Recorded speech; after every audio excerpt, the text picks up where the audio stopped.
My parents owned a beat-up 2011 Honda Accord that should have died years ago. The thing had survived more repairs than I could count. Faulty brakes, an engine that stalled randomly, windows that didn't always roll up. But despite its flaws, it kept running. Unfortunately, I was the one stuck driving it. That summer, I took a solo road trip to visit my friend Kevin, who lived a few states over. We hadn't seen each other in years, so I figured I'd make an adventure out of it. The drive there was great. I spent a few days at his place, and we drank way too much, stayed up late playing old video games, and reminisced about high school. But the drive back was when things got wrong. I had just crossed the Nevada border when the storm hit. Not just a sprinkle, a full-on thunderstorm. Wind howled across the open desert, rattling my car, and rain pounded against my windshield so hard it sounded like hail. That's when I remembered. My windshield wipers didn't work. In normal conditions, the Accord could barely handle city driving. But now, on a lonely desert highway, the wipers were just streaking water across the glass, making visibility even worse. I had no choice but to pull over. I veered onto the shoulder and turned on my hazards. The rain was coming down so thick that I could barely see the road behind me. Lightning flashed in the distance, briefly illuminating the vast emptiness of the desert. There were no buildings, no rest stops, no cars, just me, the storm, and endless black nothingness. At first, I figured I'd wait it out, maybe try to sleep in the car until the rain let up. I debated calling for help, but my phone had no signal. And then, after about an hour, I got the feeling. It crept up my spine like an icy whisper, a slow, growing sensation that I wasn't alone. I glanced around, trying to ignore the instinctual panic clawing at my chest. But there was nothing there. Just rain. Just desert. But the feeling didn't go away. It got stronger. I flicked my headlights on and scanned the area in front of me. Empty.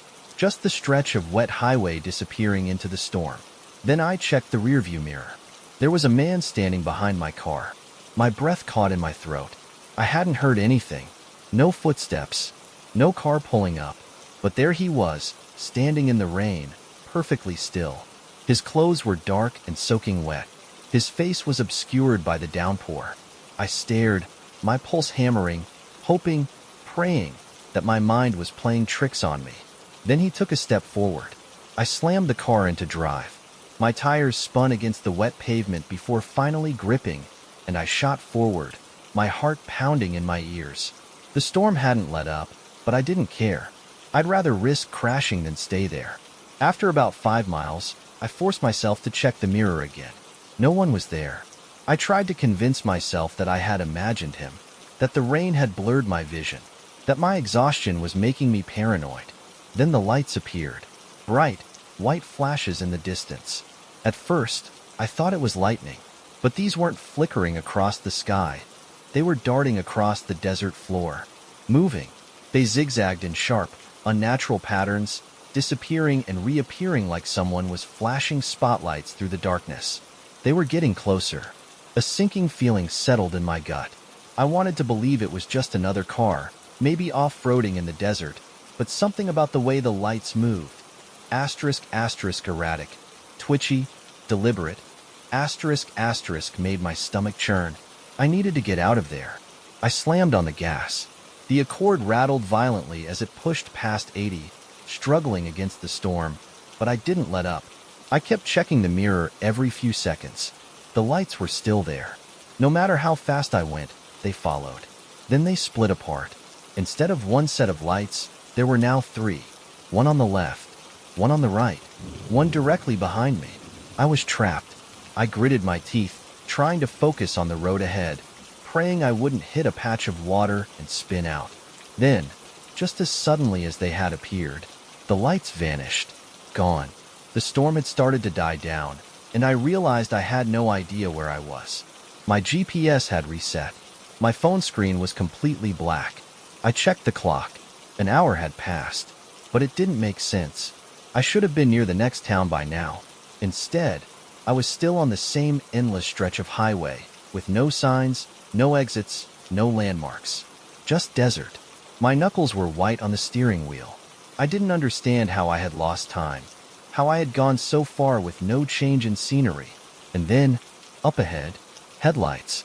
A pair of flashing red and blue lights. A cop car. Relief crashed over me so hard I nearly cried. I pulled over as the officer stepped out, approaching my window. I rolled it down with shaky hands. "You okay?" he asked, his voice calm but concerned. I nodded, trying to catch my breath. "Yeah, I just got caught in the storm." The officer studied me for a moment. Then he glanced behind me, toward the empty highway. "You're lucky," he said after a pause. I frowned. "What do you mean?" His expression didn't change. "Storms like this, they do weird things to this stretch of road. People go missing out here. Some are found wandering the desert hours later. No idea how they got there." A chill crept over my skin. He nodded toward my car. "You should get moving. Stay on this road until you hit the next town. Don't stop again." I didn't need to be told twice. I thanked him and pulled back onto the highway, my hands still shaking. I didn't look in the mirror. I didn't want to see if the lights had come back. I didn't stop until I reached a gas station an hour later, where my GPS finally started working again. When I checked my phone, my call log was empty. But I know I had tried calling 911, and I know something was out there in the desert with me. Something watching, waiting. A few months ago, my friend Claire and I took a road trip from Florida to New Jersey. It was supposed to be simple, a long drive, lots of music, gas station junk food, and hours of catching up. We hadn't seen each other in a while, so spending time together on the road felt like a perfect idea. At first, the trip was uneventful. The road stretched on, mile after mile, as we talked and laughed about everything. Old memories, people from school, stupid things we had done as kids. The drive was long, but we were enjoying it. Until we took the wrong exit. I don't even remember deciding to turn off the highway. I just remember needing a break. My back was aching, and I was starting to feel that weird road trip days where the lines on the pavement blur together. Claire suggested we pull over to grab food and gas, so we started looking for a place to stop. Then we saw the sign. "Welcome to Ashbrook, historic downtown and tourist attractions." It seemed perfect. The sign was brightly colored, a little weathered but still well maintained, with arrows pointing to restaurants, gas stations, and shops. It looked like a small but lively town, a perfect place to stretch our legs. But when we pulled in, something was wrong. The streets were empty, not just quiet, completely abandoned. We drove past rows of old buildings, their windows dark. There were no cars parked on the streets, no people walking around. The town looked like it had been deserted overnight. Claire frowned. "Where is everyone?" I didn't know what to say. It was midday on a Saturday, a time when a tourist town should have been buzzing with life. But there was no one, not a single person. We found a small gas station near the center of town. I pulled in, my hands tight on the steering wheel. The pumps were old, the kind you had to pay for inside. Claire offered to go in and pay while I stretched my legs. As I stood by the car, I noticed something that made my skin crawl. Across the street was a convenience store, and standing behind the counter, visible through the front window, was a cashier. A woman with dark hair, wearing a red apron and suspenders. She wasn't moving, just standing there, completely still, staring at nothing. I turned to call for Claire, but she was already walking back toward me, her face pale. "The guy inside, he's weird," she muttered. I glanced at the gas station window. The cashier inside was identical to the one across the street. Same face, same dark hair, same red apron. My stomach twisted. Claire was visibly shaken. I asked if they had a bathroom, and he just stared at me. Didn't say anything for like 10 seconds. Then he smiled, but it wasn't normal. It was like he was forcing it. And when I looked away for a second, I swear to God, he moved closer. I felt an overwhelming urge to leave. "We're going," I said, my voice firm. I didn't care how much gas we had left. I just wanted to get back on the highway. Claire didn't argue. We got in the car and pulled out onto the main street. That's when we saw them. People, dozens of them, walking down the sidewalks. I gripped the wheel so hard my knuckles turned white. There had been no one here a minute ago. Now, the town was full of people, but they weren't normal. They all moved in sync, their footsteps perfectly aligned, their heads turning at the same time. A group of children stood in a row, their hands clasped together, watching us with two wide smiles. Claire whispered, "Drive. Now." I hit the gas, barely stopping at the next intersection. As we sped through the town, I glanced in the mirror. Every single person had stopped moving. They were watching us. We reached the highway in record time. Claire was shaking. What the hell was that? I had no answer, but it got worse. An hour later, we saw a minivan pass us. A beat-up Toyota Sienna with a cracked windshield. Claire made a joke about it, something dumb to lighten the mood. We both laughed, relieved to be far away from that town. Then, 10 minutes later, the exact same minivan passed us again. Same crack, same scratches on the side. My heart dropped into my stomach. "There's no way," Claire whispered. We had been driving in a straight line. The van had never turned off. There were no exits, no back roads. It wasn't possible. I sped up, desperate to get away. But when I glanced at the GPS, my blood turned ice cold. We had been driving for 2 hours. But according to the map, we hadn't moved. We were still marked just outside Ashbrook, a town that, when I looked it up later, didn't exist. I was driving through rural Pennsylvania late one night, heading home from a work trip. It was past midnight, and I was exhausted, running on cheap gas station coffee and the last dregs of adrenaline.